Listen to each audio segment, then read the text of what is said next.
Wireless data. It's what connects us to just about everything. And full power licensed spectrum is how it gets from point A to point B. Americans will use 5 times more 5G data by 2027. To make sure all Americans benefit from secure, reliable 5G networks, we need more full power licensed spectrum. Go to more5gspectrum.com to learn more.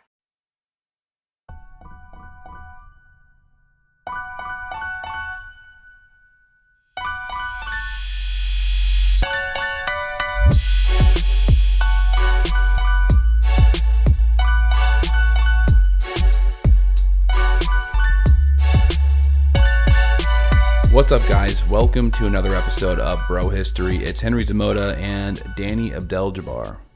What's up, brother? Chilling, man, as per usual. How about yourself? I'm doing good. Limited sleep, but other than that, I'm doing pretty well. So, can I assume that you have not partaken in Barbieheimer over this weekend? Barbieheimer? Is that what they're calling the combination of Oppenheimer and Barbie? That's correct. I have not partaken. I actually haven't seen a movie in theaters in like 5 years or so, 6 years. Damn. Maybe less than that. Basically, once I met Allison, we have never seen a film together in theaters. That is, she actually has a fear. You and I have seen a movie together more recently than that, so it's got to, yeah. When? Didn't we see 1918 together? Or am I inventing that in my brain? No, I've never seen 1918. You're inventing that. Okay, never mind. Did we see Dunkirk? Yes, that's the one. That's the one. I think we saw Dunkirk together. I think we saw Dunkirk together, yeah. But I think Dunkirk came out before we met, or before me and Al met. Really? Huh. Oh, jeez. All right. Man, it's been a while. When did that fucking movie come out? Off to a shady start. Dunkirk. Right. When did this Let's come find out? out. Dunkirk 2017. We met in 2018, so. Oh, shit. Damn, time flies, dude. Time really does fly. Yeah, so I do remember seeing that in theaters. I guess it was with you, and I want to say my friend Mike was there too, but. Yep, yeah, he was. Oh, shit. Wow. Yeah, I do remember this. How about that? Memories I never knew existed. But shit, you're right. That is like 5 years ago. So that may have been the last film that you've seen.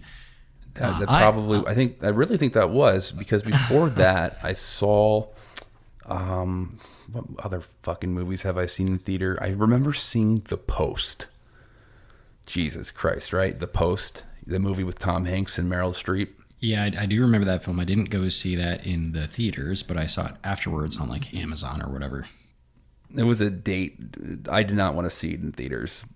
Believe me, I wanted to see The Disaster Artist, the one that was making fun of Yeah, The Room. And that's the film that I went to see. The Post, by the way, also 2017, as I'm seeing here.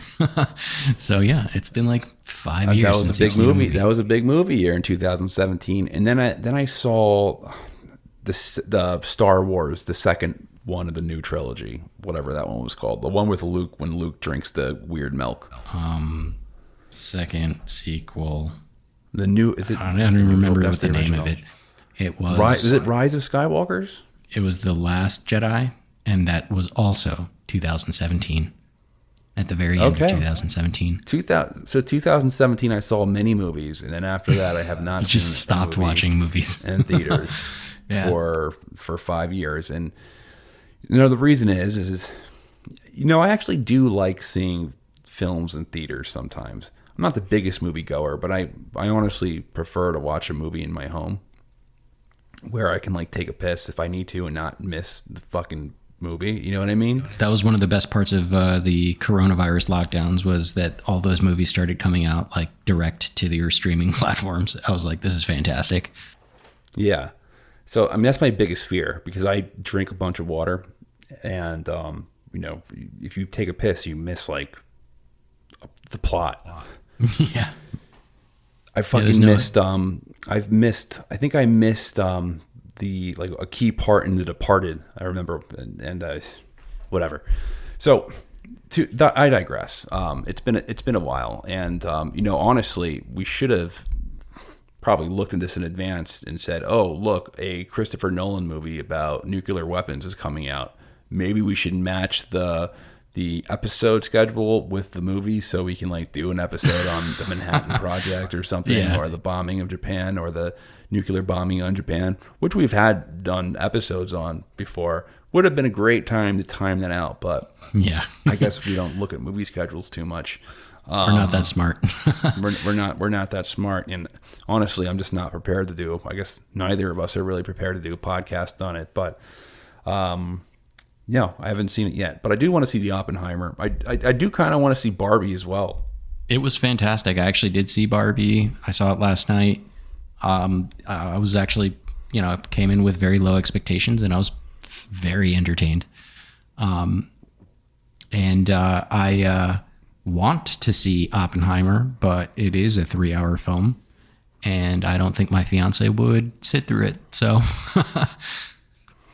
3-hour film in a theater is intense. Do they have a like interlude period? I don't think so.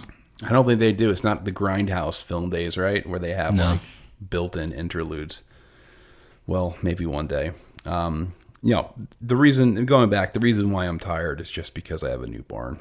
Right. And he doesn't enjoy sleeping all the time. So I don't get too much sleep nowadays. So excuse me if at points today I sound like I just had tea with Bill Cosby. I'll do my best. But I know, Danny, you're the one who's really directing this episode and leading the discussion today. So we're continuing our, I'm not going to use the word series because it's not a series. We're continuing our long-term discussion on different aspects of the lead up of the World War II. And I think our last episode really just talked about the borders after World War I, essentially how the map of Europe just changed. These new states just popped up out of nowhere. Like, what the fuck? Czechoslovakia? Poland? What are these states? What are these things? There's no precedent. Like, Poland, like... What the hell is Poland? It was the Polish Commonwealth before with Lithuania. Why is there a Polish state? Why are the Slovaks and the Czechs combining together into one state? What? Well, this is weird. What happened to Hungary? What happened to Hungary? What the fuck is Yugoslavia? Like, what is all this? What is this shit? Basically, all these borders changed. New countries were added. Victorious countries were adding territory. From losing countries into Central Powers, empires were just completely divided up. And then, that's just on the losing side. The Russian Empire implodes. So they lose territory. So it's a big shit fest in terms of just people. People who were formerly in, what's the term? A prisoner of nations or prisoner of ethnic groups. Why am I forgetting the term? But basically new ethnic prisoners were created in these new states that they were the minority in. So it was a difficult situation. So I guess today we're going to follow this up and talk a little bit about Weimar Republic, because I know you have some things to say about it, and I know that you want to talk briefly about like hyperinflation there, which we did an entire episode on probably about 2-3 years ago, where we go more into detail about that. But you were a German history major in college, right? That's right. Mm-hmm. Yeah, I studied German history among other related German studies topics, and this particular period of time between the two wars was of great interest to me. Mostly because of the art that came out of it, because I thought it was fantastic. But there's just a lot of rich stuff that comes out of a very brief, quiet period between the two great wars. And I say quiet kind of like in air quotes, because really there's a lot of shit going on. It wasn't quiet at all. But yeah, I mean, I guess where I want to start from here is just like a quick little discussion. Like, what do you think of when you hear Weimar Republic? What are like the what's the word association there? I think the number one image that pops in my head is that guy with a wheelbarrow full of money. due to the hyperinflation. That's the first thing that I think of. For sure. Another thing I think of is that, I'll read like some really right wing stuff sometimes. And, the way they depict the Weimar Republic is basically, it was just social degeneracy. There was genital mutilation. There was all this like social regression. That was aimed at, traditional society. And, if you go into like the more conspiratorial anti-Semitic rabbit hole of that, it's like it was Jewish criminals who were running this from the underground and with their union with the bankers who were trying to ruin German society. So, you'll get that aspect of that, and like that's the reason why Hitler rose in response to this social degeneration. And I think that theory doesn't really work out, because first of all, Hitler wasn't like some weird like prudish dude, you know what I mean? Like he wasn't Pat Robinson or something. He was some atheist. He was an atheist. But I digress. But yeah, those are kind of different images that pop in my head. But really, just the social, the economic decay is the first thing that pops in my head, and just the people living in destitution who are now turning to the two worst people on earth, the two worst factions on the planet at the time, fascists and communists. So and they do that out of desperation. But what is from your studies and from I guess from your experience just looking into this, like what's your general take on the Weimar Republic? Right. Well, I think the most common associations that I hear or read about when I read about Weimar Republic fall into two main categories. And you touched on one of them, which is the inflation bit. That one's super easy because it was just so ridiculous. But I also hear a lot about like it being a failed government. That's also a very common thing, right? Here's a government that failed. And epically so, because the thing that came after it is fucking the Third Reich, right? So fortunately, though, like we mentioned, I did happen to study this topic in college, and I've come to learn that the Weimar Republic was much more nuanced and interesting than kind of bucketing it into those two categories. And I think primarily like reducing this interwar period in the Weimar Republic to just like a brief case study on like how not to government. I think that's just like missing out on some critical and important issues. And especially this is relevant because we've been talking about the causes of World War II, and pretty much everyone has the idea that, the things that were happening in the Weimar Republic were, part and parcel with why Hitler rose, which, we'll talk about it. So today I figured I wanted to have a look at a few specific topics about the interwar period in Germany, and maybe even offer some contrasting insights about the Weimar Republic that I think could help us better understand some of the like root causes of World War II. From my understanding of the Weimar, it was like liberal with the lowercase L, not a capital L, meaning like liberal in the sense of like, yeah, this is going to be a country that's going to have like private property, like respect private property and all that, and have elections, and we're out with the authoritarian, Kaiser. We're kind of throwing out the old, Prussian archaic models and moving on and becoming a liberal democratic country that mirrors the nations in the West. 100%. Yeah. Yeah. And we'll definitely get into that. I think where I really want to start though is the Treaty of Versailles. Because I feel like that one's like a hot topic. A lot of people who at least just have a cursory understanding of the interwar period would probably understand that the Treaty of Versailles was like bad for the Germans and maybe caused Hitler, right? I think that's like the easy way to describe what's going on here. But I think when we're talking about the causes for World War II, this tends to, jump to mind. the idea here is that the Treaty of Versailles was so harsh against the Germans that it kept them poor. It was part of the causes, or at least the exacerbation of, the hyperinflation. It isolated them from trade and geopolitics, and just generally like humiliated the German people, right? It was like their great humiliation after already being humiliated from losing the war. And all that is true, like to a certain extent. But it's also not like entirely true. And I think that a lot of that theory is there's like nuance that we can look into. So let me explain a bit.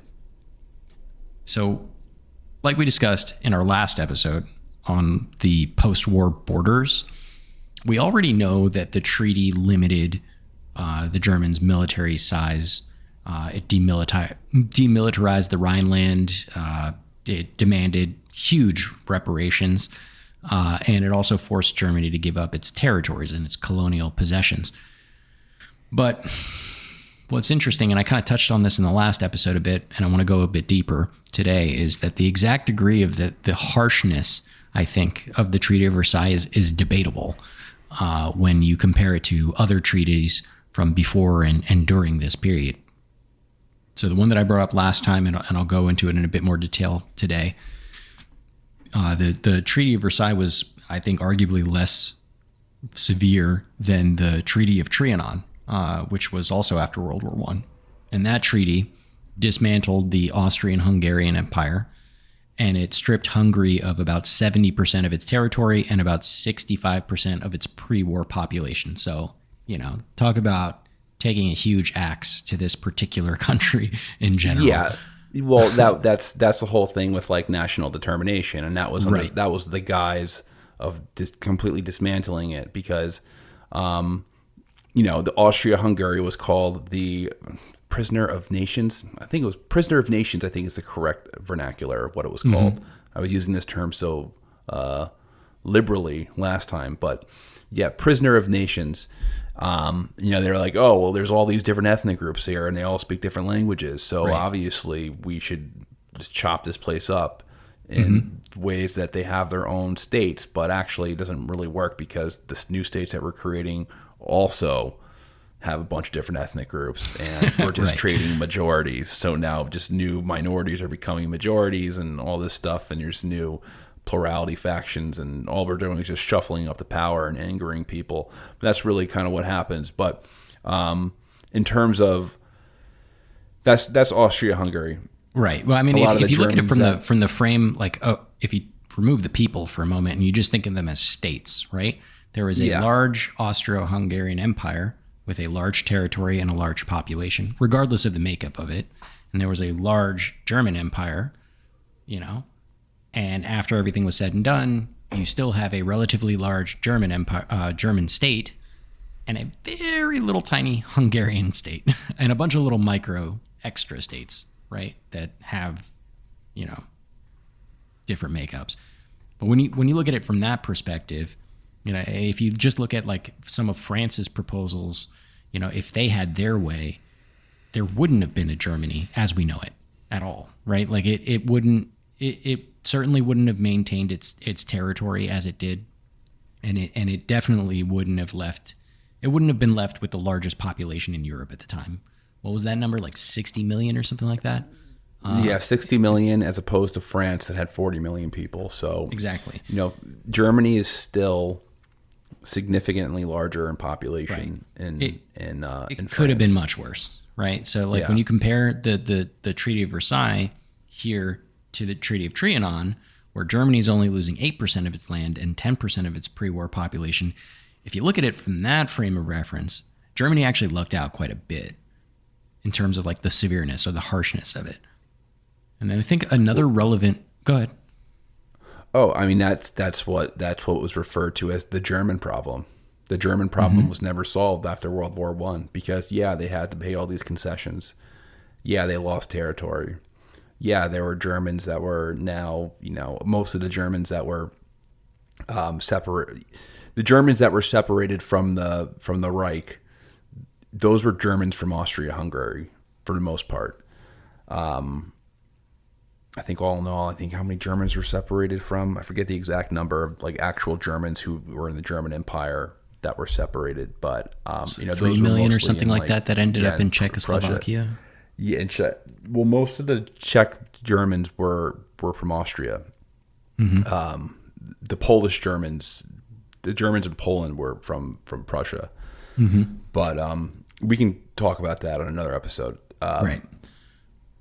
So I think another relevant comparison here, if we're talking about like how bad was this Treaty of Versailles, would be to the, and I'm going to butcher this, Brest-Litovsk, the treaty of that. And that happened during the war, like before it ended. And that's where the Russian Empire, when that collapsed, they had to take a shit deal with the Central Powers, specifically with Germany, with the German Empire. And I think relative to the absolutely massive size of the Russian Empire at the time, they did lose some territory, but the overall percentage of the land that it lost was low. But if you think of it in absolute terms, meaning like square kilometers, it lost over 150,000 square kilometers.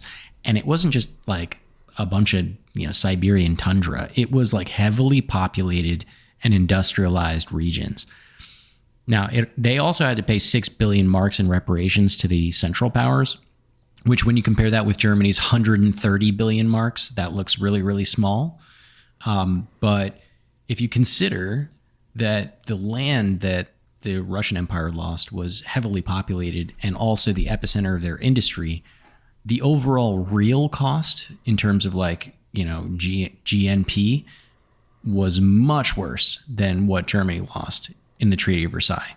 Like as an example, when the French occupied the Ruhr, the industrial area, on the border, that was for a period of proposed for a period of 15 years, as opposed to the Treaty of Brest-Litovsk was like, you lose this forever and ever. But I mean, generally speaking, right? The Germans had set up a pretty raw deal with the Soviets or with the soon to be Soviets here. And in terms of what types of territory that they lost and the potential of production that they could have had if they had retained this land is incalculable and extremely high. So it's also important to note that the reparations that were on Germany, the 130 billion marks, they weren't going to pay that all anyway. The Allies were expecting about a third of that. They knew that number was always a stretch goal. And if you look at how that played out, in the years to come, it kept getting reduced and elongated and things like that. So they never ended up paying all of that money anyway. So while the Treaty of Versailles did impose some significant demands on Germany, I think it wasn't overly harsh compared to the historical standards. And you can even look at some of the treaties that came before it, like the ones between Germany and France that lost Alsace-Lorraine, as an example. And when you start looking at it from that frame of reference, this particular treaty was kind of par for the course. It was bad, but it was normal. What was unprecedented was the war guilt. Yeah. So that Germany basically was like, yeah, they were assigned complete responsibility for the war. That was what was really unprecedented about the peace treaty. Sure. And guilt is a real thing that plays into, the rise of the Nazi Party, for sure, like getting rid of that guilt. However, in real terms, in like on the ground, like regular Joe Schmoes in Germany, yeah, it sucks. But what really makes a difference to them is, their production capability, their ability to feed themselves, the ability to maintain a job, like those are the things that matter. And in terms of like relative to other treaties, Treaty of Versailles wasn't particularly special in those regards, So in that respect, it's kind of hard to just say, oh, the Treaty of Versailles was so bad that it caused the Second World War all by itself, And I think that's kind of the nuance that I wanted to bring up there. And it deflates the idea a little bit. Especially I if, agree. if you, I agree you with know, that. I think it is a lazy way to look at it. It's easy to be like, well, World War II happened because of the unfair Treaty of Versailles. Well, that's part of it. That's part of like the larger picture of why World War II happened or how it happened. And yeah, I think you're correct to say the outcome of World War I directly led to the origins of World War II. But just to say it was all because of this treaty, I think it's simplifying an extremely complicated topic. Right. So I agree with that. There's it's part of it, but even when we talk about the hyperinflation in Germany, a lot of people blame hyperinflation completely on just the reparations that were issued. And that's not necessarily true. That's either. not really the case. The hyperinflation, though it did not help, a lot of the hyperinflation in Germany was caused by just the social spending that was going on. And I will argue soon that the pieces of the puzzle for hyperinflation was already there even before the war was lost. So yeah, their central bank had basically been printing out banknotes during the war to finance the war in the first place. So it's that's like, right. It was like a ticking It had time nothing to do bomb with the waiting to Treaty of happen. Versailles, right? That shit was going to happen one way or another. In fact, Yeah. almost every country after World War I, with the exception of the United States, experienced some level of hyperinflation, right? Or just inflation in general, right? Because there was such a lack, there was not enough shit to go around, not enough product to go around. Just so much was lost in general. So the idea that this Treaty of Versailles thing, that the reparations thereof were somehow, causing hyperinflation, that's not entirely true. And more to the point, when you look at how everything else plays out in this interwar period, all of the real restrictions, the things that like are particularly heinous that could have held Germany down, a lot of the worst parts of the Treaty of Versailles gets ignored by Germany, or they just find ways around it, and actually turn around quite well. And I want to talk about how Germany cheated some of these restrictions, because it's really fascinating. Some of the parts of the Treaty of Versailles put heavy restrictions on the German industry, right? Especially the German industries around or adjacent to war-related materials, right? And there's an obvious reason for these restrictions, right? Don't let the Jerrys, rearm, and there won't be another war, right? But what this worked out to be is only 30 to 33% of companies in Germany were allowed to produce war materials of any kind. And the problem with this is that the Treaty of Versailles definition of what war materials was really broad, like extremely broad. And it was kind of a big deal because the majority of the German economy was at the time centered around this military industrial complex. Like we were saying, the central banks and the government itself was printing so much money, and just like the entire economy ran around the war. Almost entirely, like no diversity whatsoever. And so the fact that you have to now decrease the entire, what amounts to basically the entire economy down to 33% is a huge hit, right? Huge hit to the economy. And out of those 33% of companies that were allowed to produce war materials, only 13 of them were specifically allowed to produce weapons and ammunition. Again, for obvious reasons, right?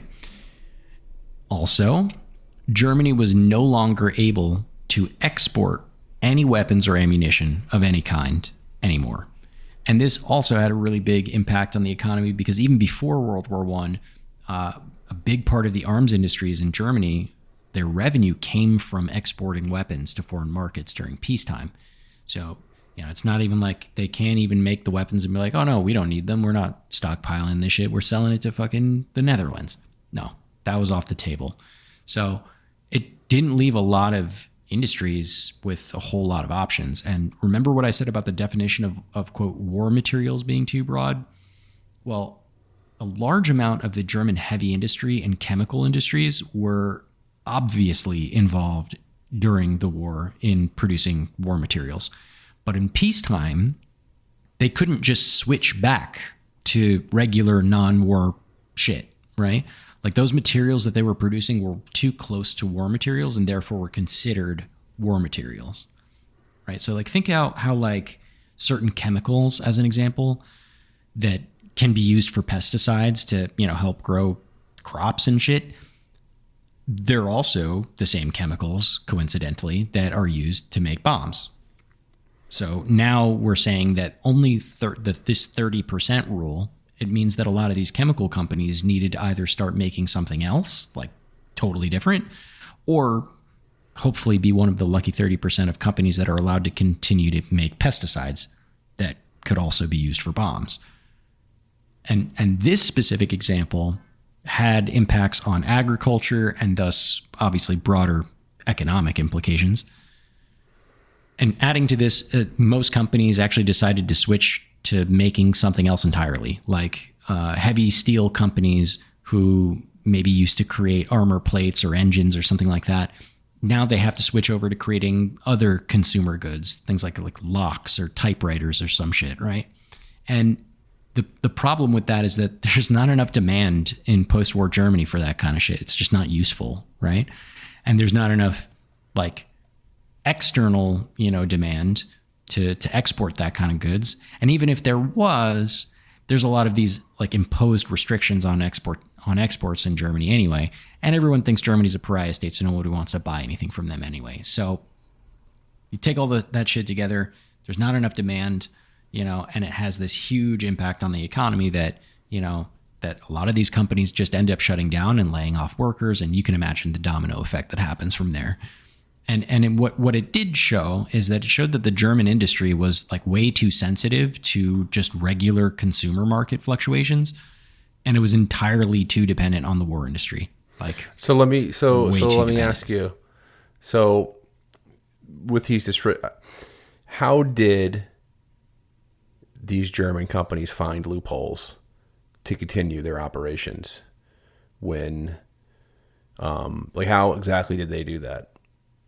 Well, primarily for these companies, the biggest play was just straight up move, right? Move your production facilities to neutral countries.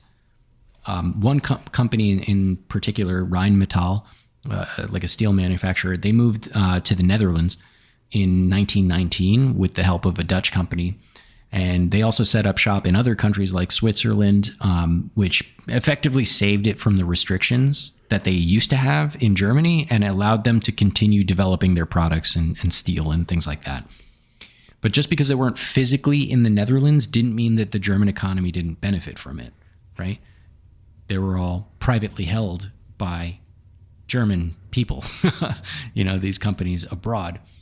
And, another good example is in the early 1920s, a guy by the name of Hugo Junkers, he establishes a Swedish subsidiary for building and developing all-metal planes near Malmo.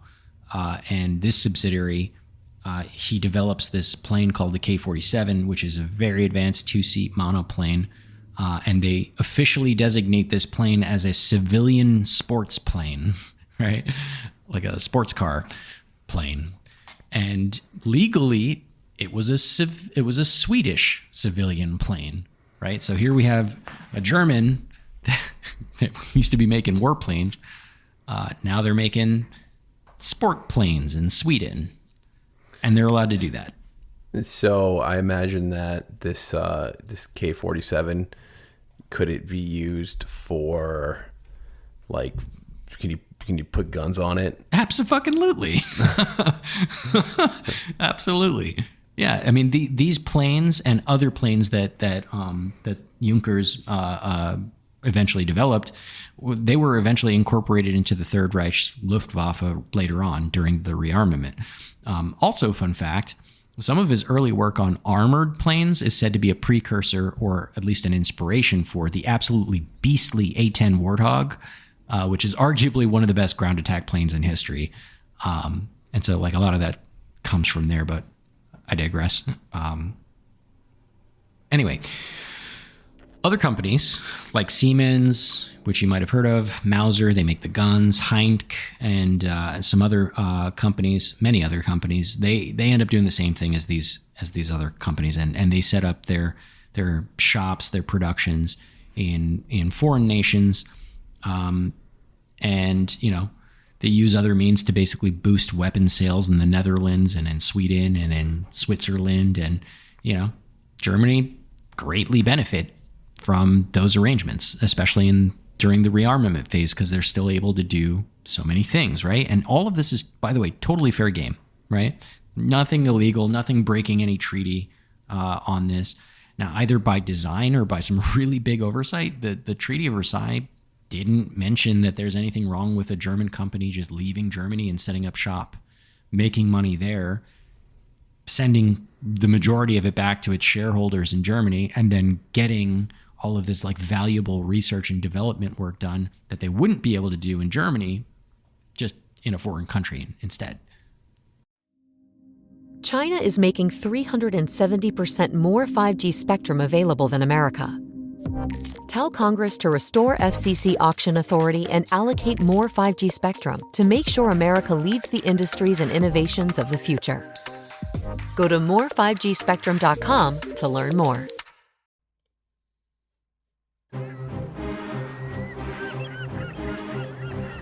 Hello, this is Matt from the Explorers Podcast. I want to invite you to join me on the voyages and journeys of the most famous explorers in the history of the world. At the Explorers Podcast, we plunge into jungles and deserts, across mighty oceans and frigid ice caps, over and to the top of great mountains, and even into outer space. These are the thrilling and captivating stories of Magellan, Shackleton, Lewis and Clark, and so many other famous and not so famous adventurers from throughout history. So come give us a listen. We'd love to have you. Go to explorerspodcast.com or just look us up on your podcast app. That's the Explorers Podcast. So they're making like a sports howitzer. Yeah. Oh, it's not a gun. No. It's a sports howitzer. This is a very expensive way to make holes in the ground to put seeds for agriculture. It's for sport. It's for how it's for ballistic range sport. We try to shoot targets. This is for fun. This is my submachine gun for hunting elk.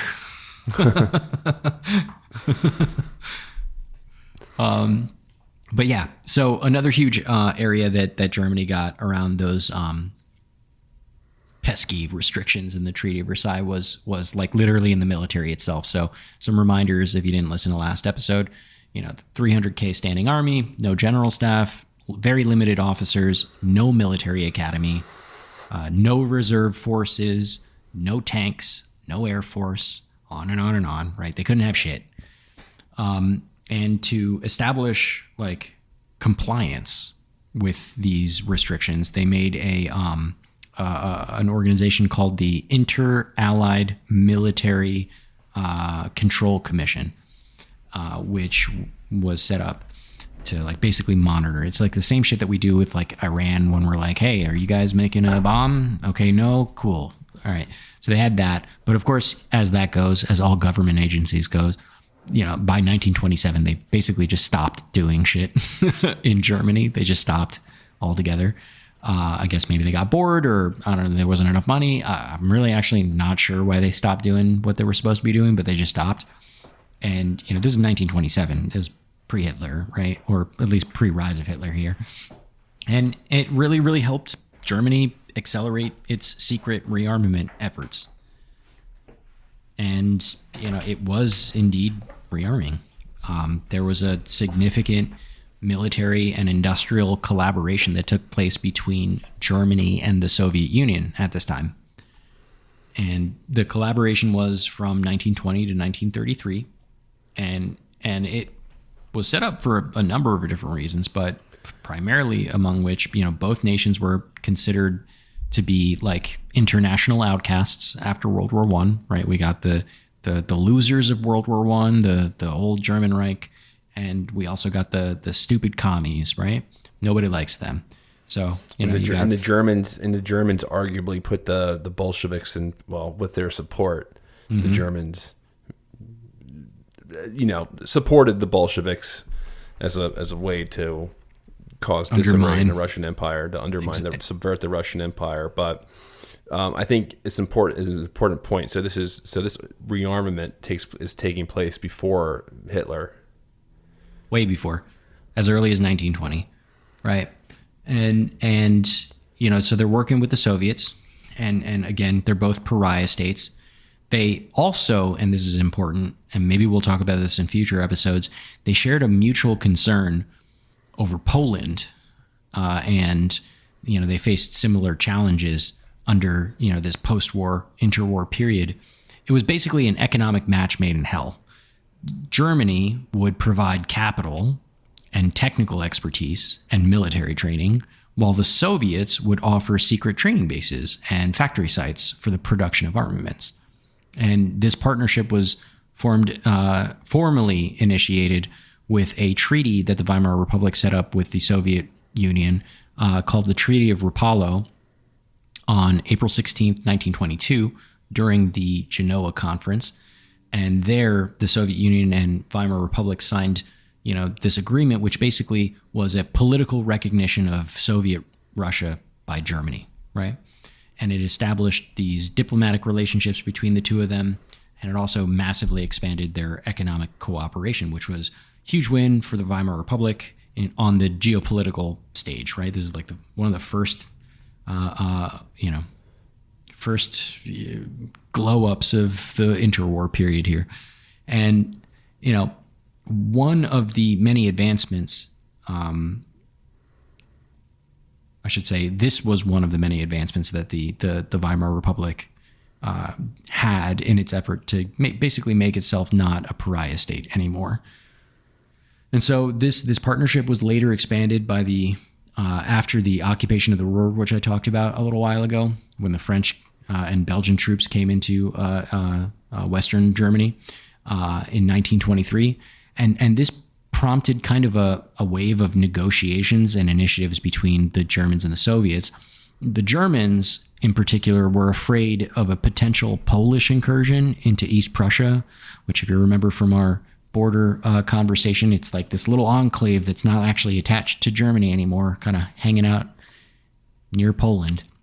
And they thought, hey, we're afraid that the Polish are going to act just like the French did and go ahead and occupy, East Prussia. And this led to an increase in private German investment in the Soviet arms industry, as well as creating much stronger ties with the Soviet Union, who basically had the same, worries. They were like, oh shit, these Poles, they're gonna come do some shit. Probably at this time, the Poles are highly, there's factions. I'm not going to say all of Poland, but there's certainly factions in Poland at this time that are highly militant, right? And highly, there's factions that are highly anti-German, and there's other factions that are highly anti-Russian, right? Or anti-Soviet, for that matter. Yeah, anti-Soviet, but I mean that kind of stems from their hatred. I mean, this is before they're obviously conquered by the Soviet Union, and they're foisted with a communist government.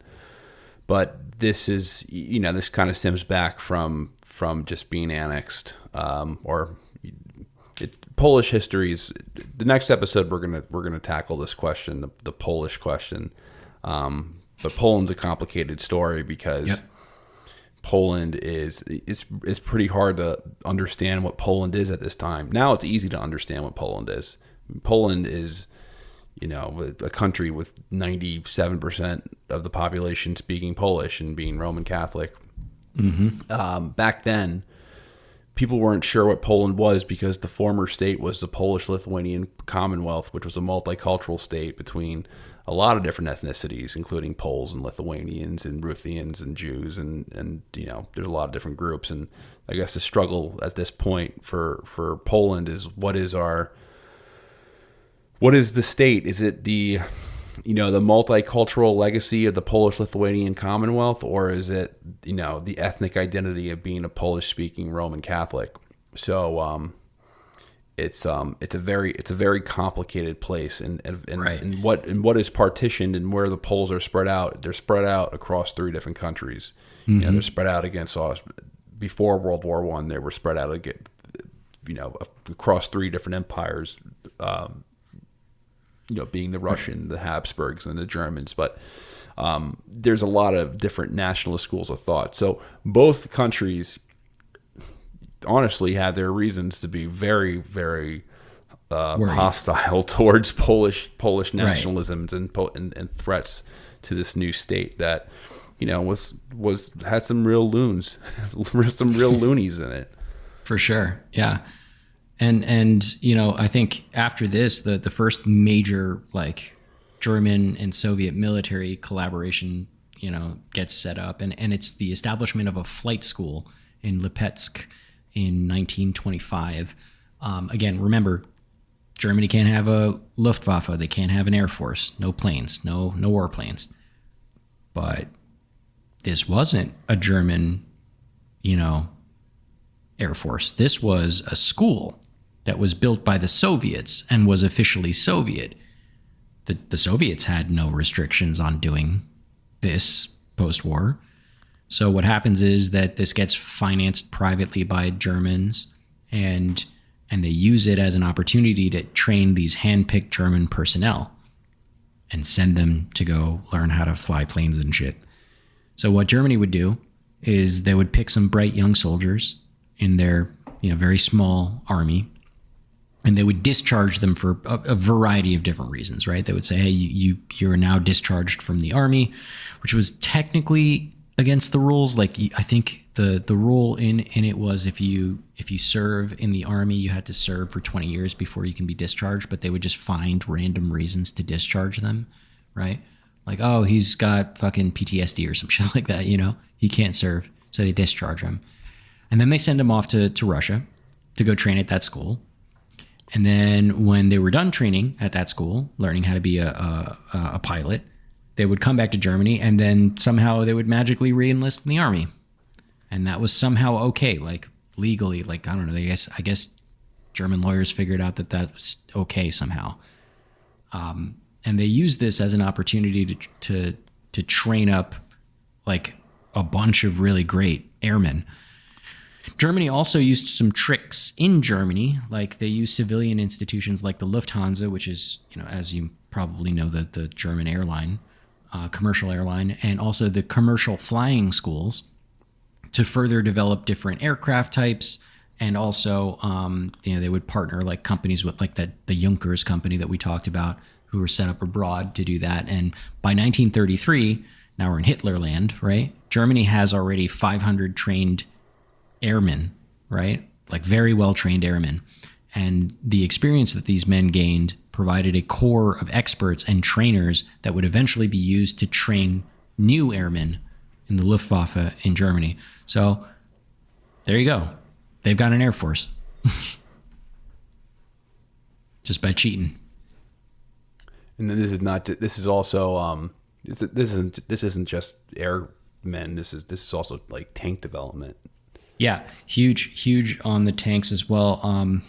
Big partnership with the Soviet Union in that front. They did establish a tank school near Kazan in 1927. And here they had various types of combat vehicles that they were testing and developing.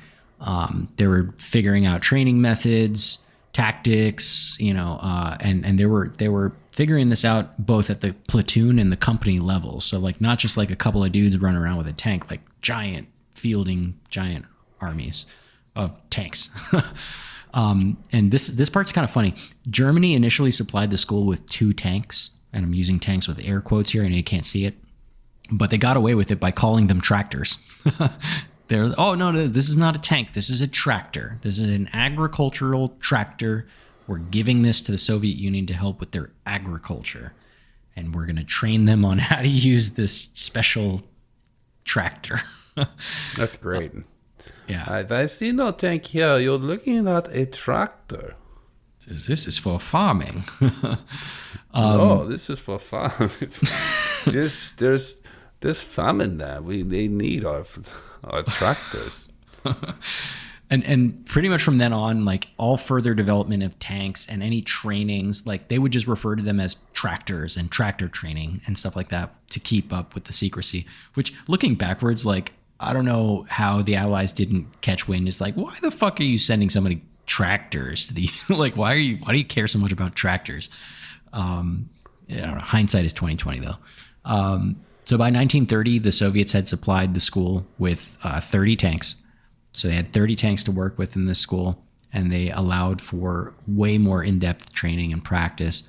And just like the flight schools, the Tank Academy placed a huge emphasis on training personnel who would, in the future, serve as future tank trainers, right? So they'd get these guys really, really well trained, and the idea was that, you know, they'd have this like elite force of really good tank people.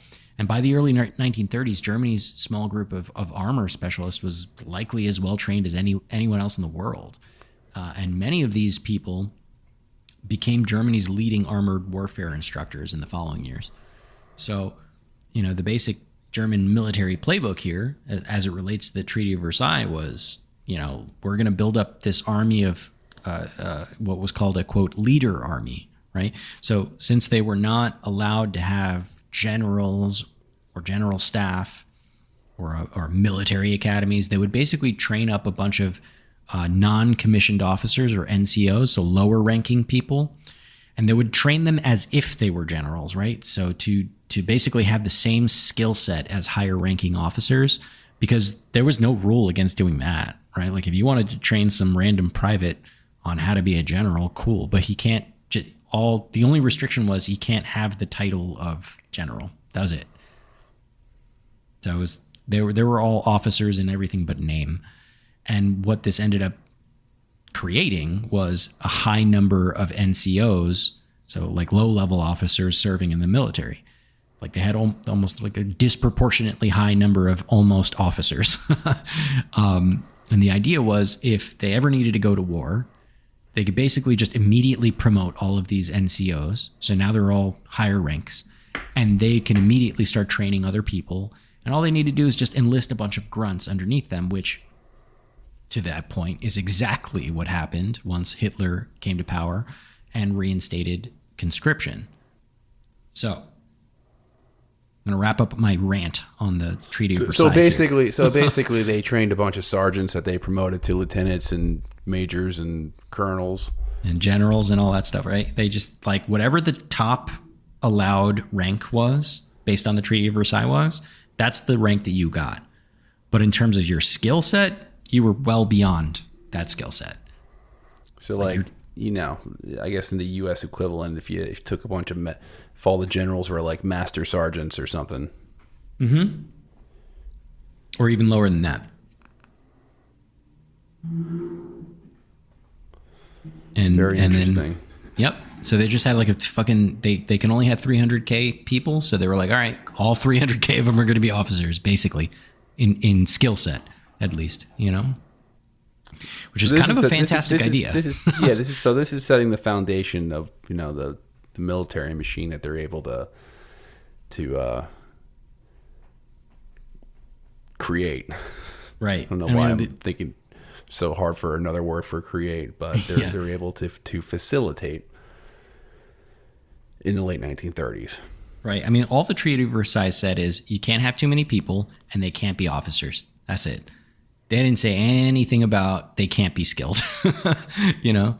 So, you know, they found a clever way around it. And it's, I mean, to their credit, shit. I mean, it sucks that Hitler took advantage of that, but I mean, this was happening well before Hitler even got there. They were doing this well before that. And, you know, to wrap on my rant on the Treaty of Versailles, like, was it really that bad? The answer is definitively yes, it was.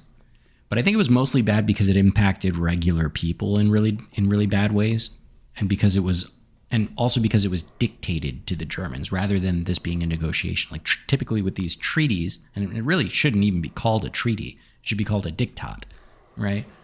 You get both parties to the table, and then you agree on some negotiation. This was just created by the Allies, and they said, "Here's your document, sign it," right? And that's what happened. And it was a piece of shit for a lot of people. But I will argue that once hyperinflation gets stopped, many of these industries and companies start thriving in spite of the treaty. and created huge growth for many, but not all, German people. And it certainly had, this treaty had no impact on limiting Germany's ability to rearm itself, like zero. They figured out the easiest way to fit, get around that part. So I think the idea that the Treaty of Versailles was maybe not that bad, you can also just apply that to the idea that the Weimar Republic was bad. I don't think it was that bad. Well, I guess in terms of what the Treaty of Versailles does, though, it does create that resentment. I mean, because you resent paying reparations to somebody, right? I think we got to bounce around a little bit and talk about the Weimar Republic, because the thing about Germans, and I'll say this again at the end of it, is they don't care about who's running the government. What they care about is what works for them. And there are distinct and memorable times in the Weimar Republic where people mostly weren't giving a shit about the guilt of war. They were doing just fine. Well, yeah, it's interesting. And I don't know, this is just like some random story. And I don't know if this is even relevant to the topic, but I've told this story before. When I was in Germany, I was in Berlin, and I was on a walking tour about the Third Reich. And there was, during these long walking tours, there's usually a break in a restaurant. And there's this British, my guide is like a British loudmouth. He was a great guide, but he's just like talking so loud. He's like, and this is how this country turned into fascism. The average person, they were Hitler's shadow. This is how, screaming. Mm-hmm. And in the same cafe, there's a bunch of German people just like working, drinking their coffee, and they're so immune to it. Like I'm just thinking, I'm like, man, this kind of has to suck a little bit, right? Like yeah. Every single day you get your coffee, you see some, this loudmouth British guy just screaming about how your grandfather was the Hitler's shadow. Right. Yeah. And they just didn't seem to mind. That's kind of the point, right? Because that person that's sitting in that coffee shop is doing just fine, right? They're able to sit down and afford some coffee. So they don't give a shit, right? I mean, maybe they care a little bit, but for the most part, like their day-to-day lives isn't really impacted by whether or not they feel guilty about some shit that happened in the past. And that's kind of what I want to point out about the Weimar Republic. Yes, it's true that the Treaty of Versailles did assign guilt and blame to the Germans, and that's unprecedented. And it certainly did have an impact on players like Hitler, who would riff on this. However, there's a whole set of years, really good years, where that was the most irrelevant argument to make. It was not even part of the national discourse. So how about the discourse that they surrendered under Wilson's 14 points? Again, and then they were kind of that kind of ideas those kind of ideas in the interwar period are only really relevant in the very beginning of the interwar period, when the Weimar Republic was getting set up, and at the very end of the interwar period, when the Nazis came to power. But everything in between, not really relevant. Okay. Well, so far what you're saying, I think it does go against the conventional wisdom. And I largely agree with you for most of what you're saying. Because I do think the Treaty of Versailles did obviously lead to the ground up for the war, and it was a piece of the puzzle. But if I was going to say the major catalyst, and we don't need to go into this topic right now, I think it's probably too big of a topic just to discuss in passing. But is more of a reaction to kind of the revolutionary Bolshevism that's taken place. Yeah, that's a whole in communist movements. that's a whole other can't. Yeah, and it's true. I mean, it played a really big part, but yes, that does have something to do with it. But what I would like to talk about is like this idea, because I hear this a lot. I think you even said so much. When you read about the Weimar Republic and some of these like, right wing areas, they just talk about like, oh, this is the worst example of how to government the Weimar Republic. This is like this is what Biden wants to make America. That's what they typically. So a lot of really, I'm not even going to say like not your National Review or standard type of conservative Republican blogs or publications. I'm talking about more so like very dissident, more very hard right.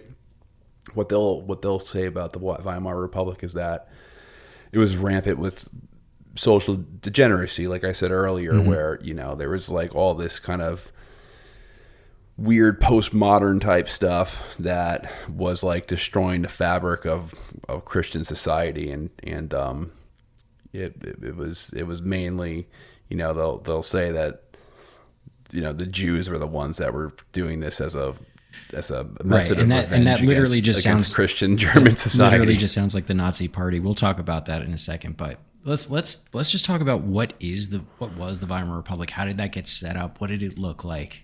And like what did it go through? And let's answer some of the ideas of like how does this national guilt thing, how does the Treaty of Versailles restrictions, how did that all play out in the actual Weimar Republic? Let's start with in November of 1918 when Germany's basically trying to get out of the war, and they throw out their Kaiser, and there's a democratic government under the liberal Prince Max von Baden. Is it Baden or Biden? I forget. I don't Baden. Biden. Brandon. Prince Max von Brandon.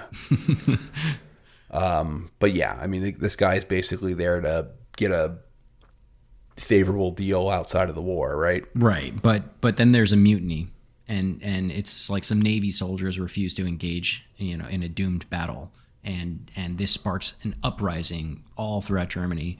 And yeah, there's about 12 different cities that there's either mutinous soldiers running the place, or there's revolutionary movements or socialists running the place. Right, and there's no like distinct leaders that are organizing these uprisings in general. Right, it's like all disparate but like loosely related, and it culminated with all of these crowds joining forces with the army and causing the ruling powers, including Kaiser Wilhelm and Dark Brandon, to basically abdicate and leave the country. And at the end of once the dust settles here, the Social Democrats, they're the party with the most Reichstags delegates at the time. They take control. So this guy Friedrich Ebert, he was the leader of the Social Democrats. He basically struggled to maintain order in like all of the confusion following the end of the war and the monarchy's fall. And you start seeing a lot of these radical groups and other political parties managing to seize control of mainly like city halls and state governments all across the country, right? Nothing on a national level, but definitely like local stuff. And this is where you're going to start hearing, again, a lot of this like gut knee-jerk reaction against the Treaty of Versailles, against this like imposition of national guilt, against all. You're going to hear a lot of that shit in this immediate period. But ultimately, they have an election, right? A national election, and that was in January 1919, to form a national assembly, and the Social Democratic Party ends up winning with the majority of the votes. So all of that, fringe stuff kind of falls to the wayside, at least temporarily. And then this assembly, basically, it's a parliamentary style, so it represents a wide range of beliefs, right? They all pack up their shit and go to Weimar to avoid all the Berlin drama, and they draft a new constitution, and this creates what we would now call the Weimar Republic, though it wasn't known as that at the time. Power was divided just like any other parliamentary style government. So 3 government branches, all of them selected by the people. And basically, the more votes a party receives, the more seats that they'll get at the Reichstag, which is their parliament. The party officials, not the voters, though, decide who is the actual like representatives that get delegated. And then, you get a president that's selected by the public, and then that president appoints a chancellor. This is like the same thing as a prime minister, basically. And the chancellor runs the daily operations of the government. Of course, there's also a judicial branch, but they're not really important in this particular explanation. But those are your 3 branches. So because what's important here is that because no single party had a majority in the Reichstag, multiple different parties have to form coalitions. And that's obviously very tenuous, right? Any disagreements that the parties have could break these coalitions and trigger new elections. And trust me, there was a lot of disagreements. So between 1919 and 1933, there were 20 different legislators, like 20 different governments in that short period of time. So hugely debatable. But one thing that was pretty good that came out of this is the Weimar Constitution. And that was adopted August 11th, 1919.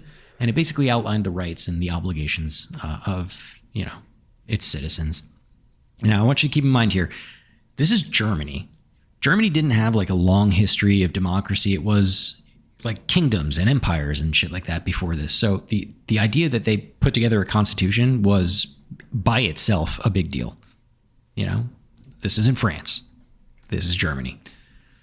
And so I want to read a few, a selection, if you will, of some of the freedoms that were offered in this thing here. So Article 109, all Germans are equal before the law. Men and women have the same fundamental civil rights and duties. Public legal privileges or disadvantages of birth or rank are abolished. Fantastic. Everybody's equal. Article 114, personal liberty is inviolable or cannot be destroyed. Article 115, the home of every German is his sanctuary and is inviolable. Exceptions are only permitted by the authority of law. Article 117, the secrecy of letters and all postal, telegraph, and telephone communications are inviolable. Exceptions are inadmissible except by national law. 118, every German has the right within the limits of the general laws to express his opinion freely by word, in writing, in print, and in picture form, or in any other way. Censorship is forbidden. So super, for us, First Amendment here. All Germans have the right to assemble peacefully and unarmed without giving notice and without special permission. So they can assemble whenever they want. All Germans have the right to form associations and societies for the purpose not contrary to criminal law. This one kind of backfires a little bit because that's how the Nazis and the SA gets formed. It's technically allowed until they start doing criminal shit. Every German has the right to a petition. All inhabitants of the Reich enjoy full religious freedom and freedom of conscience. Their free exercise of religion is guaranteed by the Constitution and is under public protection. And then follows up with 137. There is no state church, so separation of religion and government. And then finally, the last one that I'll say, the right of private property is guaranteed by the Constitution. Expropriation of property may take place only by the due processes of law. So, like, pretty similar to like even our own Constitution, really, and this is some groundbreaking shit at the time. And they're promising some stuff that other countries in Europe and indeed across the world, with much longer democratic histories, just didn't. Like, here's an example. And actually, fun fact, I got this one wrong when we were talking about Weimar the last time around, so I looked it up again, made sure not to do it again. But they gave women the right to vote in 1919. Now, if you look at France, on the other hand, France, the bastion of democracy, they didn't actually technically do that until the 40s. So, and look what happened. Hitler. And look what happened. I'm obviously joking, but here's the point. The Germans are free, and that's cool, but they're poor as fuck because, hyperinflation. Now, I'm not going to get into the hyperinflation thing here today. I think we already did a really good episode on that, so if you want the specific details, you can go back and listen to that one. All I think you need to know for now is that the government keeps printing a shit ton of money to pay for the war effort before the war was over, and then again later to pay for its reparations and also to prop up the economy. And then before you know it, a loaf of bread cost 1 trillion marks. That's just how it ran. I mean, like, people were carrying their money in wheelbarrows and shit, which is nuts. So hyperinflation bad, like really, really bad. But what's important to note is that the entire, admittedly short, history of the Weimar Republic wasn't plagued by hyperinflation. It wasn't hyperinflation from start to finish. In fact, they got most of it under control. And while they did that, they even renegotiated the terms of the Treaty of Versailles and a few times. And generally, they did pretty okay until the crash of 1929 and until Mr. Mustache shows up. So there is that. So there's an important guy to talk about. One of the only names that I'll go over other than like Hitler or some shit like that. It's Gustav Stresemann. So this guy comes into power August 1923. He becomes the chancellor, and then eventually he leaves that position and becomes the foreign secretary of Weimar. And he primarily focuses on stabilizing the economy and regaining international respect for Germany. Those are like his two like big policy points. And his idea was that he could do these things and make more support for moderate parties and less support for extremists. Those extremists, of course, included the Bolsheviks, your communists, but also your fascists, your Nazis. And he thought that all we need to do is fix Germany, and then people won't give a shit about those radical ideas. And he was right. So Stresemann's first strategy was to end hyperinflation. One of the things that he did here, and I'm really, really making this very simple, so do go and listen to the hyperinflation thing. But he establishes a new currency called the Rentenmark by a state-owned bank called the Rentenbank. That currency was backed by German industrial and agricultural assets instead of fucking nothing, which is what the old marks were based on. And the supply was very strictly limited, which means that the money had actual real value, and this really curbed hyperinflation like relatively quickly. The Rentenmark later gets renamed the Reichsmark, and the control was given over to a newly independent Reichsbank, which greatly restored trust in German money. And before you know it, people's money actually meant something again, and they were able to ditch the wheelbarrow wallets that they had for a while. Like, I cannot underscore how big a deal this was. Yes, hyperinflation was fucking terrible for several years, but, by the mid-20s, it's kind of already fallen off, So Hitler didn't come in and solve hyperinflation. No. I wouldn't say that it was solved, but it was definitely like not nearly as big a problem as it used to be, right? Yeah. And so the first few years of the Republic was obviously extremely rough for all of the reasons that I just described. And even today, when you read about the Weimar Republic, inflation is almost always the number one topic. But if you look critically at the entire short Weimar history, there was some really sound decision making, particularly by Stresemann and some other folks that were, in power, and they were actually able to pull out of it and made honestly one of the most amazing financial comebacks in history over just a few short years. So later on in 1924, Stresemann agrees to the Dawes Plan, which I'm not going to go into great detail about, but what's important about it is that it involved reducing reparations, and it also opened up the ability for large loans from U.S. banks, so foreign investment. You can think whatever you want about it, but this, along with ending the passive resistance that there was like general strikes happening in Germany because of the French occupation of the Ruhr. So he was able to end that and get reparations reduced and get some extra cash infusions from U.S. banks, all of that put together helped the German economy recover. And it benefited, importantly, workers and the middle class. Now, I'm not going to say it was a miracle that fixed everybody's problems. There were still a lot of problems that were going on. But if you look at it relative to the immediate couple years before that, when people were literally like killing themselves because there wasn't enough food, this is pretty fucking good. Now we have stable money, foreign investments, and jobs. Napoleon Bonaparte rose from obscurity to become the most powerful and significant figure in modern history. Over 200 years after his death, people are still debating his legacy. He was a man of contradictions, a tyrant and a reformer, a liberator and an oppressor, a revolutionary and a reactionary. His biography reads like a novel, and his influence is almost beyond measure. I'm Everett Rummage, host of the Age of Napoleon podcast, and every month I delve into the turbulent life and times of one of the greatest characters in history, and explore the world that shaped him in all its glory and tragedy.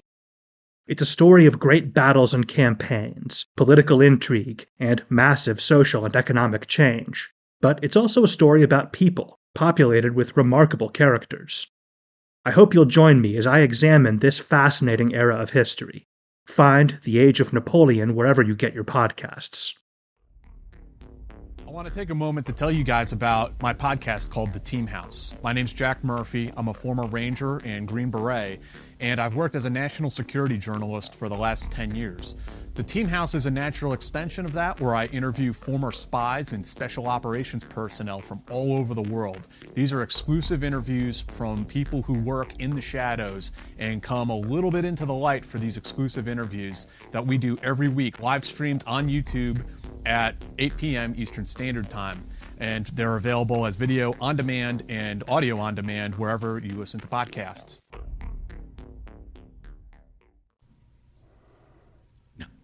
Admittedly, not everybody was a fan of what Stresemann was doing. Extremists like the communists and the fledgling Nazi Party were opposed to the Dawes Plan and later the Young Plan of 1929.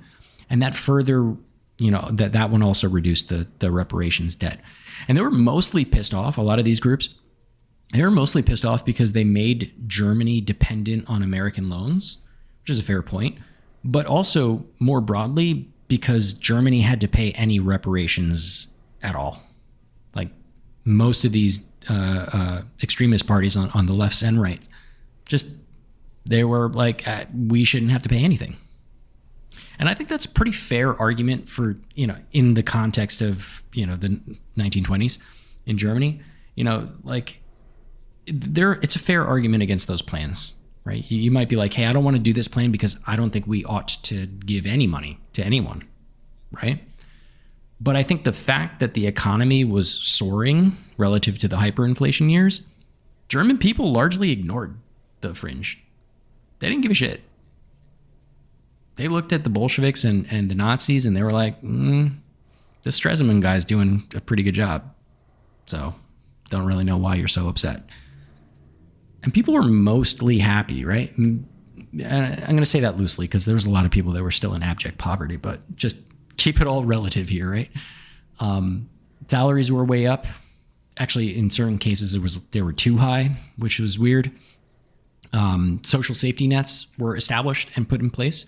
You can think whatever you want about that, but it was helpful for people who were poor as fuck, Well, social safety nets had been in German history for a long time. It precedes the German Empire. Like Bismarck's Prussia had a social welfare system in place and social safety nets in place. But during the hyperinflation period, there was no social safety net. Literally everything was gone.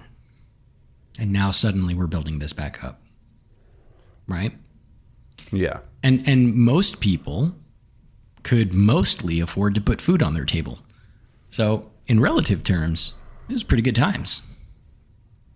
Now, it's important for me to point out that there was rampant income inequality. Most of the GNP, or the gross national product, of the Weimar Republic went to corporations and entities that were profiting off of the random loopholes that they figured out to get around the Treaty of Versailles. And that part was indeed very bad. And also a lot of the wealth was concentrated in the, urban areas. So a lot of the rural people were still suffering.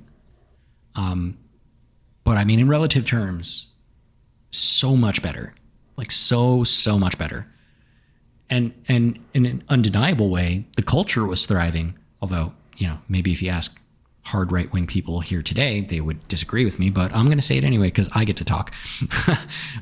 Things like film, music, literature, architecture, dance, I mean, you name it, it was all happening in the Republic. And more importantly, even if you don't like the culture that came out of it, what was important about the culture... So it wasn't all just porn? No, but there was a lot of porn. That was a thing. But even if you don't like the culture, one thing that you can appreciate about the culture's impact, like the thriving culture's impact on the Weimar Republic, was that these were all of the modern trappings that, frankly, these are the roaring 20s everywhere, right? A lot of places, including the United States, are having a really great time. And these modern trappings are what keeps the masses distracted, right? So nobody gives a shit in the 20s, in the late 20s, about the fact that the Treaty of Versailles says that you are the reason, you're the bad guy. They don't care. They've got cool fucking porn to look at now, and they can eat. They honestly they don't care.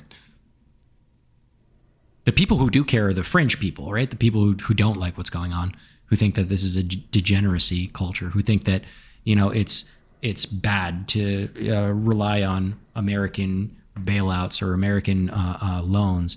The people who think that, just signing the Treaty of Versailles is treason, right? Those people are still mad, but they represent such a tiny little proportion of the actual public. Nobody cares.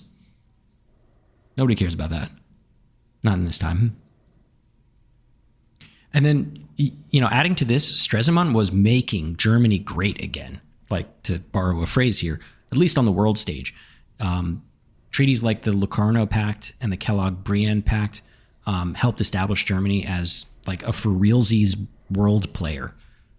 Also, Germany was admitted into the League of Nations, for what it's worth. That really didn't pan out very well, but they got admitted into a club, right? Before they were a pariah state. So Germany was being respected again, and this boosted support for moderate parties and moderate policies in the Weimar government. So it was kind of like a positive feedback loop here.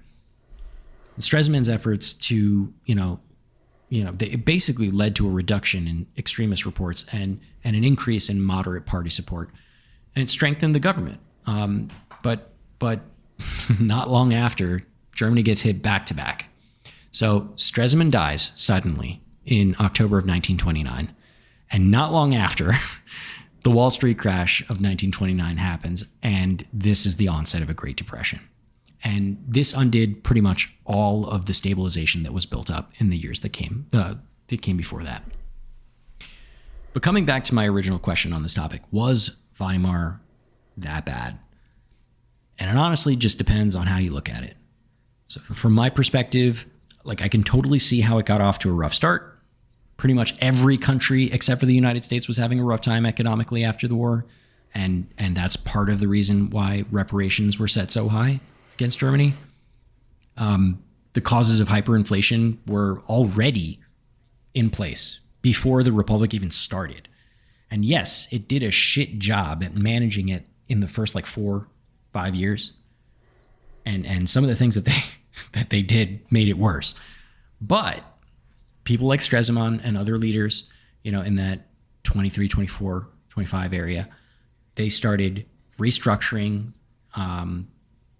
their debts, restructuring the terms of their treaties, making better economic policies, which basically got the country back on the right track.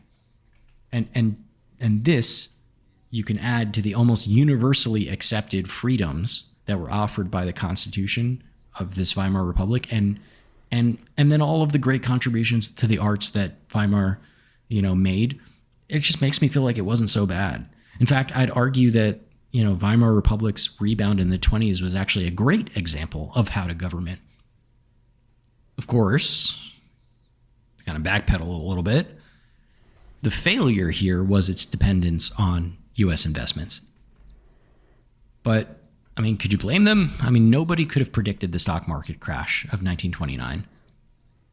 And honestly, taking those investments at the time was probably still the best option for the Republic, even looking back, because they were able to use that money to turn their economy around and reinvest in smart ways. Even if it was only for a couple of years, the Republic was pretty good by many, many accounts. So I'm listening to your argument about how, Weimar gets a bad rap, but still, there's that elephant in the room. That if it was so great, how did National Socialists end up taking up power? Yeah, I mean, you're kind of right on that. But again, more context. So where we left off was Stresemann, the guy who basically made all the miracles happen in Weimar, dies. And then a couple weeks later, the stock market crashes. And that, by the way, sends the whole world, including Germany, into a depression. So it's not unique anywhere. It's everywhere. And so all of those gains that these moderate parties in the Weimar Republic were making, which made all of the extremist parties, including the Nazi parties, made all of their arguments irrelevant, all that shit gets erased. Remember, this is a parliamentary government, so any little disagreement in the coalition, and suddenly there's a new election, and importantly, a new opportunity for smaller parties to gain power. And the Great Depression was like the ultimate catalyst for coalition disagreements. Everybody was freaking out, and Stresemann's dead, and he can't come and save everyone again. People lost their jobs, people lost their savings, some people lost their lives. So the atmosphere was ripe for the Nazi Party to gain power. And what they were offering at the time was what a lot of Germans wanted to hear. So we're treading into some dangerous waters here, Henry. Let's take a look at the Nazi Party platform and try not to get into trouble. Obligatory disclaimer, Nazis are bad, and I very strongly disavow them. But for a minute...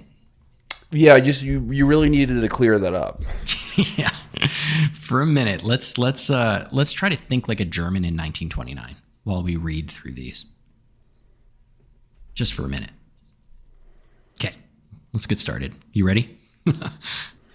Yeah, go ahead. Start with the, we demand the unification of all Germans in a greater Germany on the basis of the right of national self-determination. Yep, that's one of them.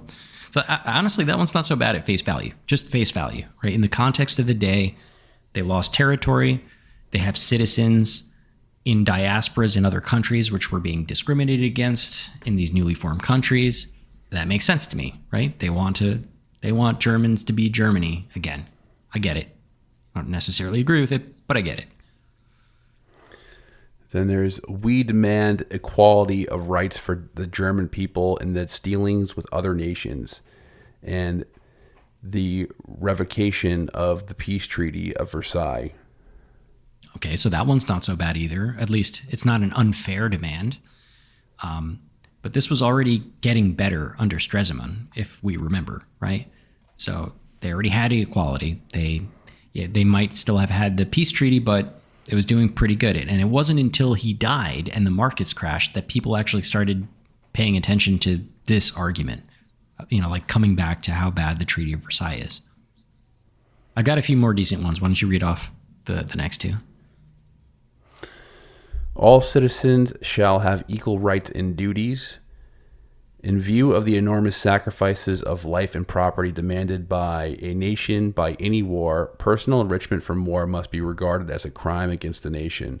We demand, therefore, the ruthless confiscation of all war profits. So that's interesting.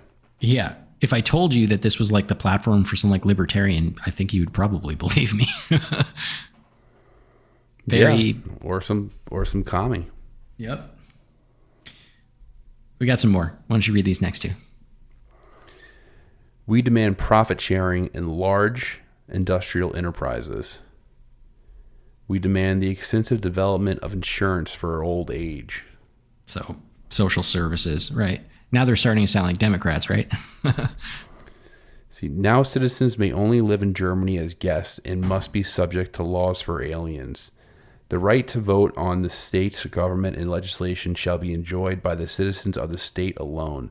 We demand, therefore, that all official appointments of whatever kind, whether in the Reich, in the states, or in the smaller localities, shall be held by none but citizens. Okay, doesn't that sound like Republican talking points here? No, Republicans don't sound like that. That sounds like my talking points. I mean, that is a conservative idea, right? We don't want foreign people voting. We don't think that foreign people should hold office. They're here as guests in the United States, and they should be subject to special laws that are specifically for these guests. That's kind of Republican. All right, it gets super racist from here, but I just want to point out, like, this first couple of ones that we're listening to, they honestly don't sound that bad. And we're talking about, we just got a new crisis, and now suddenly we got this guy that's saying, like, hey, we want to do these things. Let's read some of the racist ones to just get it over with.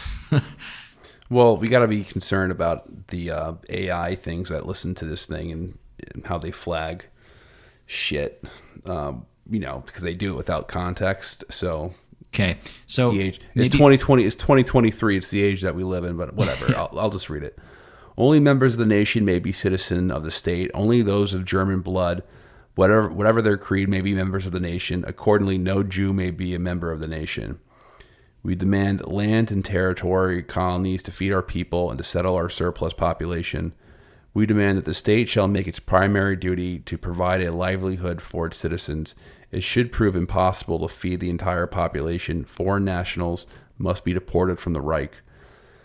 All non-German immigration must be prevented. We demand that all non-Germans who entered Germany after November 2nd, 1914 shall be required to leave the Reich forthwith. Yikes. So, I mean, those are all the racist ones, right? The xenophobic ones.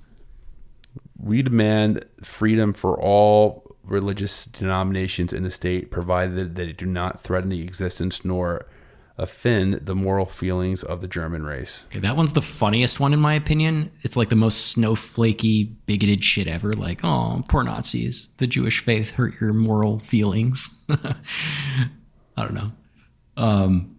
In all seriousness, though, take into consideration the mindset of the German population at the time. They lost World War I. They got slapped with heavy restrictions and reparations from the Treaty of Versailles. They endured hyperinflation, and then things start looking good, right? They form a democratic government of moderates. They put the lid on inflation. That government deals with, the allies to lower the reparations twice. That government deals with other countries and gets in the League of Nations. That government sells its sovereignty to a certain extent to get U.S. foreign debt, but it initially works out really well, and the economy booms. And then finally, everything collapses again. Like, I feel like these people, they don't give a shit about democracy. They don't have a historic tendency towards democracy at this point. What they give a shit about is what works and what helps them put food on the table. And they tried this moderate route, and it worked out quite well for a bit. But ultimately, it landed them, in their opinion, right back where they started at rock bottom. And I think what happens here is that they trigger this like collective PTSD. And along comes this coked out Austrian guy with a funny mustache. And, he's talking about how he's going to fix all their problems. And he gathers his gang of, radical white teenagers, and they run out into the streets and they, quote, fight crime. I mean, in reality, they're terrorizing minority groups, but, the optics of it appears like, for these regular Germans, here's a party that gets shit done, like, let's give them a chance. Let's try that out, And terrorizing minority groups in Central Europe was pretty par for the course at this time. Exactly. And even if their platform was bigoted and xenophobic, for the average German person, a lot of what that platform was saying appeals to them in one way or another. This is the struggling German in the early 1930s. And the unfortunate reality is that, this radical platform becomes history's most heinous dictatorship. But I think it's unfair to say that the Weimar Republic caused these conditions. Absent the speculations of Wall Street bankers that were thousands of miles away that caused a collapse that nobody could have, foreseen. Honestly, the Weimar Republic might have just continued on growing and the Nazi Party would have been stuck on the fringes. However, there's one thing that you can blame the Weimar Republic for, and it's Article 48 of their Constitution. And I'll read this one. In the event that public order and security are seriously disturbed or threatened, the Reich President may take the measures necessary for their restoration, intervening, if necessary, with the aid of the armed forces. For this purpose, he may temporarily suspend, wholly or in part, the basic rights laid down in Articles 114, 115, 117, 123, 124, and 153. And if you don't remember those articles, the numbers of those, it's basically saying that the president can suspend all of those good, freedom, equality, speech, voting, assembly, all that shit can be just wiped off. That, Henry, was Weimar's biggest fuck up. Because without Article 48, it's very likely that the weak coalition that the Nazis established when they gained power, because it was a very weak coalition, that would have fallen apart. And there would have been another vote and a new legislator. Maybe it would have been Bolsheviks after that. I don't know. But they wouldn't have lasted very long.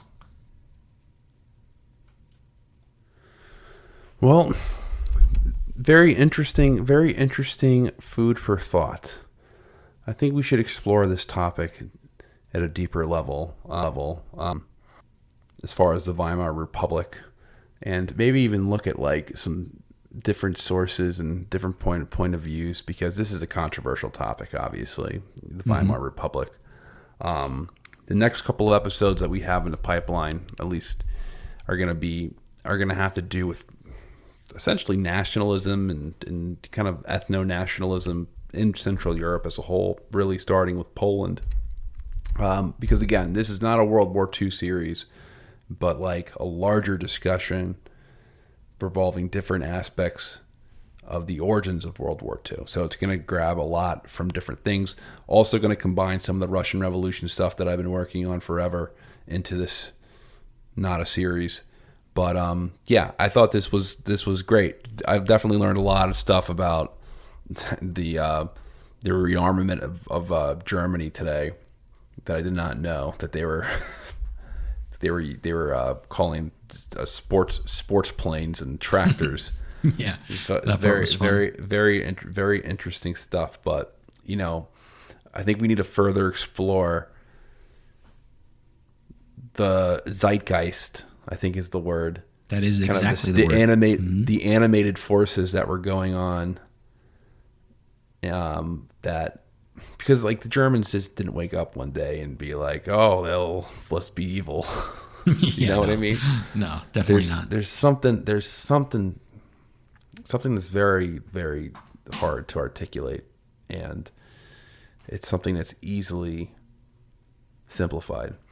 But with that, I think we should end our show because it is hot. It is July, excuse me, and I had to turn my AC off. Any other words? No, man. Okay. Thanks, everyone, for listening to another episode of Bro History. If you want to support the show, you can support us on our Patreon channel. And then you could also rate and review the podcast on your Apple device or on your Spotify device. That is the fastest way to support our show. So please do that if you can. Rate and review the podcast. Number one way to support our show. Any other words, Danny? Nope. Catch y'all later. All right. Peace.